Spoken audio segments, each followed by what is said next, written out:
But the way it got into the church was through Richard Rohr, because he wrote a book on the Enneagram, and around 1990, 1991. Then I think for a while, maybe just some Catholics maybe used it, because he is I should say, Richard Rohr is a Franciscan friar, so he is a Roman Catholic. And it didn't really get much beyond that until maybe around 2009 or so, 2010, because of Richard Rohr's association with what used to be called the Emergents. They're now basically progressives. Right. The Emergents were a movement in the 90s in the church where the idea was to reach out to the unchurched generation. So you did church differently. You made church kind of like a coffee house, or you preached in casual, in jeans and a black turtleneck or something.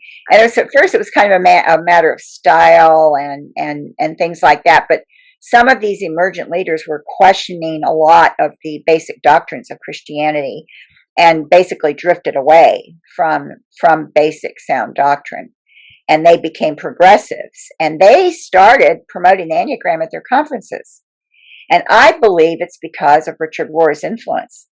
I believe, I don't know for sure, but I believe that's how they knew about it. Right. And so I guess, he was a good salesman for it, and they bought into it, and they started promoting it. And I noticed that, and that's when I wrote my first article on the Enneagram, which was 2011. And that article's still on my website. And then I just, didn't really think about it very much until actually I started noticing in 2013, 2014, Richard Rohr getting more of an influence in the church through these progressives. And I started warning about Richard Rohr. And I can't remember now, but I think maybe that's why I started in 2014 warning about the Enneagram again, because of Richard Rohr's association with it. I noticed in 2016, this is the really landmark year, when The Road Back to You came out by Suzanne Stabile and Ian Cron, and it came from IVP InterVarsity Press, which had always been perceived as an evangelical publisher, and had published a lot of very good Christian material. They came out with this book, The Road Back to You, which was about the Enneagram and using the Enneagram. And frankly, I was quite shocked. First, I was shocked by the title, because I thought the title did not sound like a Christian book. I'm like, The Road Back to You? Maybe I'm reading it wrong. It's like, maybe this is a mistake. They made a horrendous typo in their title. But no, they didn't. And the really crucial thing to know here is that Suzanne Stabile was mentored by Richard Rohr for many years. And Ian Cron is an associate of Richard Rohr. They both have spoken at his center. He runs a center and a living school in Albuquerque, New Mexico. And they have spoken there. In fact, I talk about Suzanne Stabile in my 2011 article on the Enneagram, because I discovered that she was this supposed evangelical, or at least a Christian, doing the Enneagram. So I wrote about her, and I wrote about her association with Richard Rohr too.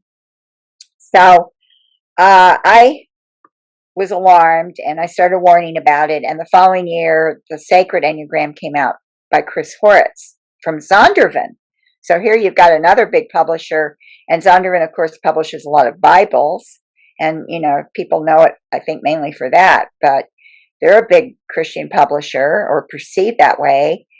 And even if they're owned by secular houses, because I think at some point, I can't remember where these places were, bought out or came under the ownership of a secular, they were still presented as publishers of Christian material, and Christian writers still, wrote books that were published by them. So that was the perception, that they were for the Christian market. Right. And so the Sacred Enneagram comes out. Now, Chris Horitz, who wrote that book, was also mentored by Richard Rohr. So you've got the first two books in the church written by people mentored by and associated with Richard Rohr. Okay, so here's where I have to stop, and because people are thinking, okay, Richard Rohr is a Franciscan friar. Maybe that's, maybe that's good, maybe it's bad, but what's the big deal? Why do you keep saying his name? Here's why. Richard Rohr is completely heretical. You cannot call him a Christian. Richard Rohr, and I say this I can prove this 1,000 times over with his own words. Richard Rohr teaches a completely different Jesus. He teaches that the first incarnation of Christ, okay, he separates Jesus and Christ, first of all. The first incarnation of Christ was creation. The second incarnation was Jesus. Okay, so yeah, wrap your head around that. it's like, yeah, everybody goes, wait a minute, what? What did you say? This is what he teaches. So here you go. You've got right away, oh man, that's really wild. That's not biblical. So Jesus, yes, Jesus was the second incarnation of this Christ that he calls the universal Christ.